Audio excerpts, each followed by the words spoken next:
Sasa mimi nataka nitoe faida kidogo. Biblia kingekuwa kitabu cha Mungu, jana nilitoa aya. Wanasema vilema wasiende katika nyumba ya Mungu, hawajaigusa. Na leo hawatoigusa tena kwa sababu ishasema vilema wasiende kwenye nyumba ya Mungu. Sasa sisi tunasema sasa hivi hapa kuna watu wenye ulemavu wa ngozi wanaitwa albino, washaanza kubaguliwa na Biblia. Je, nyinyi kama Wakristo mtatumia kitabu gani kutetea haki za maalbino?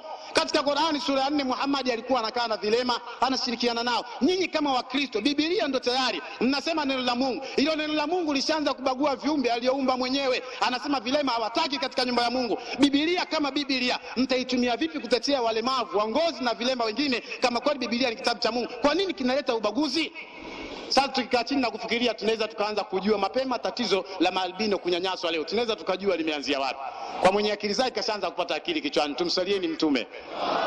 Biblia isipotumiwa, amani itakuwepo, vilema wataheshimiwa, watakaa pamoja na watakatifu, hali itakuwa shwari. Lakini Biblia ikienda kutumika katika majumba ya ibada, vilema watatengwa, watanyanyaswa, na wengine watawafanya dili kama baadhi ya watu wanaofanya. Mwenyezi Mungu alete laana kwa kile wanaonyanyasa binadamu wenzetu na kuwadhalilisha. Tuseme amin. Tuseme tena amin.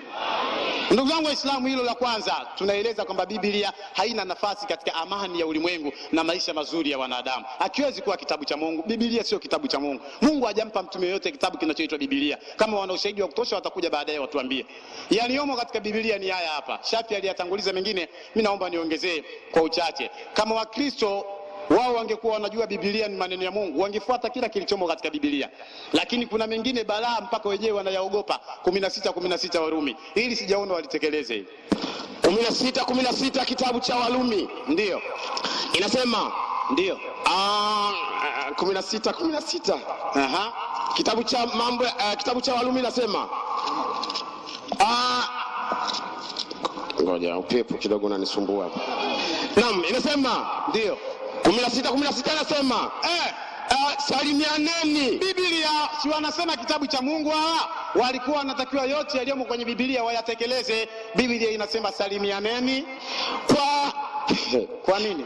Namuogopa Sheriko. Kwa busu takatifu. Biblia inasema wasalimiane kwa mabusu. Sasa mimi sijawahi kuona hata siku moja kanisani, yani muumini katangulia, padi anakwenda anamuinamia anampiga busu. Hivi mfano wewe mzee, padi aanze kupiga mabusu waumini, ndio mke wako katangulia kanisani. Ile unaingia tu kanisani unakuta padi kamuinamia anampiga mabusu moto moto, yale kuna ibada hapo? Mimi nakwambia natupia ngumi hapo, watu watatafutana hapo. Takbir! Yani wewe kutapadi kamuinamia kabisa, kimke chako mwenyewe ndo kirembo, ndo umekioa hivi karibuni, alafu kinapigwa mabusu ya maana. Hakuna ibada hapo.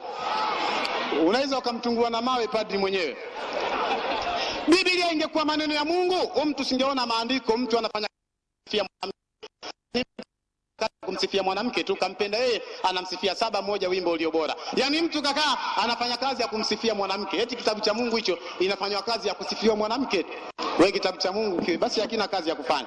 Wimbo ulio bora sura ya 7 mstari wa 1. Changamka Hamidu kufunua. Wimbo ulio bora 7:1. Naam. Kitabu cha wimbo ulio bora. Naam.